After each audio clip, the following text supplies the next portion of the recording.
Di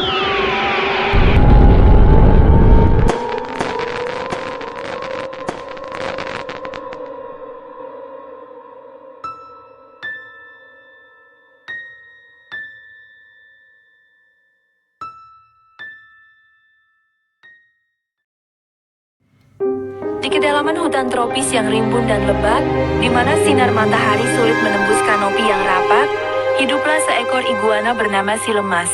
Si lemas bukan iguana biasa. Ia terkenal di kalangan penghuni hutan karena kemalasannya yang luar biasa.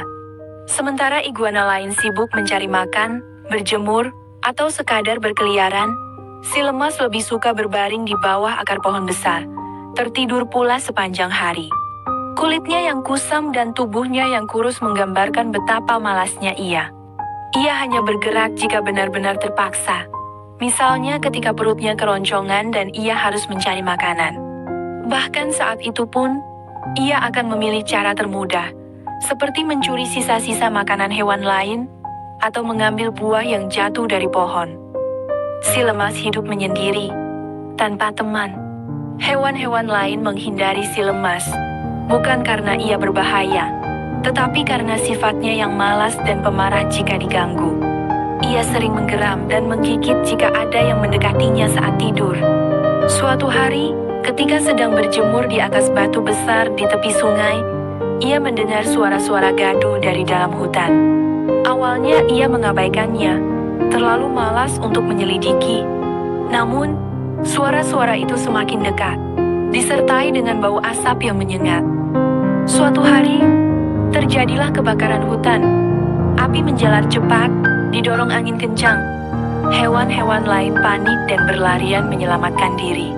Si lemas, yang masih tertidur pulas di bawah akar pohon, terbangun karena panas yang menyengat kulitnya. Ia terkejut melihat api membara di sekelilingnya. Ia mencoba berlari, tetapi tubuhnya yang lemah dan malas membuatnya sulit bergerak cepat. Api telah mengepungnya dari segala arah. Kepanikan mulai menguasainya. Ia mencoba memanjat pohon, tetapi kakinya yang lemas membuatnya gagal. Si lemas berteriak meminta tolong, tetapi suaranya tenggelam oleh gemuruh api dan teriakan hewan-hewan lain. Tak ada yang bisa menolongnya. Ia terjebak di tengah kobaran api yang membesar. Asap hitam memenuhi paru-parunya, membuat napasnya sesak. Dengan sisa-sisa tenaga, ia mencoba merangkak menjauhi api, namun api terlalu cepat. Dengan putus asa, si lemas merangkak ke sungai kecil di dekatnya, berharap bisa memadamkan api di tubuhnya.